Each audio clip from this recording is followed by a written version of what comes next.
In northeast India, a priest and his daughter travel by boat to a temple during a festival. When the daughter is injured and her blood spills into the river, it releases Bak, a shape-shifting demon. Bak kills the daughter and assumes her form. The priest then traps Bak's soul in a vessel, forcing it to take his daughter's place permanently for the sake of his wife. The scene shifts to a village where Selvi and her husband, Santhosh, live with their children, Sakti and Saravanan. Jr. Santhosh dies of a heart attack in the forest, and Selvi apparently hangs herself in their well. Witnessing her deceased mother, Sakti falls into a coma. Upon hearing of the deaths, Selvi's brother, Saravanan, an advocate, visits the grieving children along with his aunt. In the village, the Zamandar's granddaughter, Maya, a doctor, is assigned to care for Sakti. Soon, they start experiencing paranormal activities in the house. Saravanan suspects that Selvi's death was not a suicide and visits the police station with Ravi, the village president's son.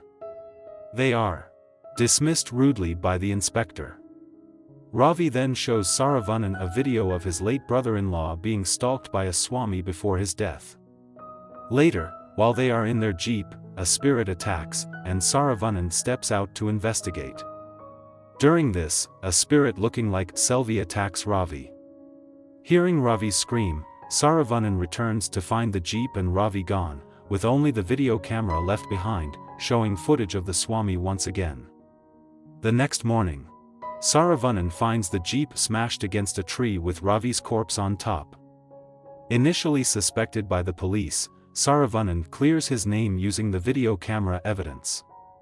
The police, now convinced, help Saravanan search for the Swami's lair, where they find photographs of all the recent victims: Selvi, Santhosh, Ravi, and Sakti.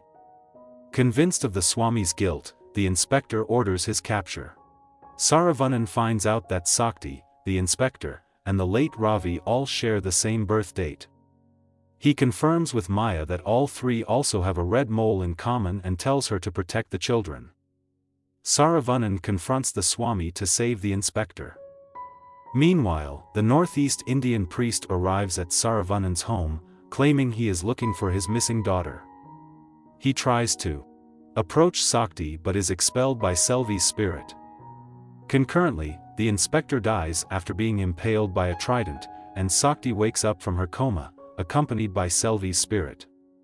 During interrogation, the Swami reveals that Bak, an evil spirit capable of living in water and on land, had its soul trapped by the priest, diminishing its power. Bak followed the villagers when they relocated to the village, eventually recovering its hidden soul. To regain full strength, Bak aims to sacrifice Sakti, the inspector, and Ravi. Bak killed Selvi's husband and took his form to approach Sakti. Selvi, however, sacrificed herself to protect her children and returned as a spirit to guard them against Bak. The Swami warned Saravanan to protect Sakti at all costs to prevent Bak from becoming immortal. Saravanan confides in his aunt about his regrets for not supporting her. Meanwhile, Bak attacks the police station, causing injuries, but the Swami manages to drive it away.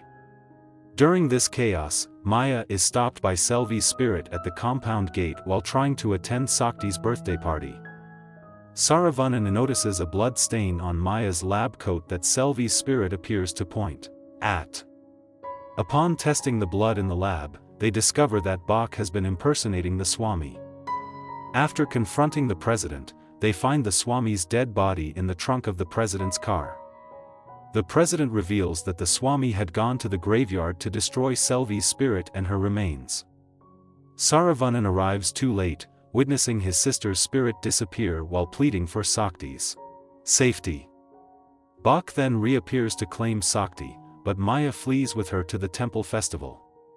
There, Saravanan battles Bak inside a large Asura sculpture. At the festival's climax, a divine spirit destroys both the sculpture and Bak. With the turmoil resolved, Saravanan assures Maya that the palace will be converted into a hospital for her to continue serving the village.